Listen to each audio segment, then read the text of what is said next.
अध्याय 3 कुल पद 17। 1। उन दिनों में यूहन्ना बपतिस्मा देने वाला आकर यहूदिया के जंगल में यह प्रचार करने लगा। 2। कि मन फिराओ क्योंकि स्वर्ग का राज्य निकट आ गया है। 3। यह वही है जिसकी चर्चा यशायाह भविष्यद्वक्ता के द्वारा ये कहकर की गई कि जंगल में एक पुकारने वाले का शब्द हो रहा है कि प्रभु का मार्ग तैयार करो और उसकी सड़कें सीधी करो। 4। ये यूहन्ना ऊंट के रोम का वस्त्र पहने और अपने कमर में चमड़े का पटुका बांधे हुए था और उसका भोजन टिड्डियां और बनमधु था। 5। तब यरूशलेम के और सारे यहूदिया के और यरदन के आसपास के सारे देश के लोग उसके पास निकल आए। 6। और अपने अपने पापों को मानकर यरदन नदी में उससे बपतिस्मा लिया। 7। जब उसने बहुतेरे फरीसियों और सदूकियों को अपने पास आते देखा तो उनसे कहा कि हे सांप के बच्चों, तुम्हें किसने जता दिया कि आने वाले क्रोध से भागो। 8। सो मन फिराव के योग्य फल लाओ। 9।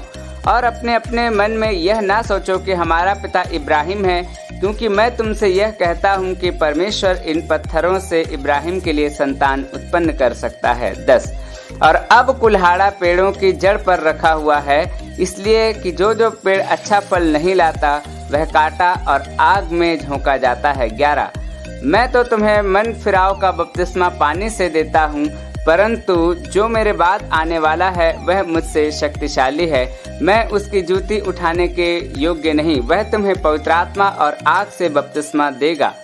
12। उसका सूप उसके हाथ में है और वह अपना खलिहान अच्छी रीति से साफ करेगा और अपने गेहूं को तो खत्ते में इकट्ठा करेगा, परंतु भूसी को उस आग में जलाएगा जो कभी बुझने की नहीं। 13।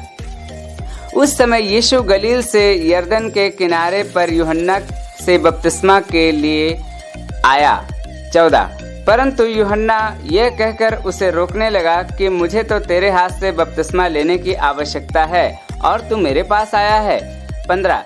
यीशु ने उसको ये कहकर उत्तर दिया कि अब तो ऐसा ही होने दे, क्योंकि हमें इसी रीति से सब धार्मिकता को पूरा करना उचित है। सो उसने उसकी बात मान ली। 16।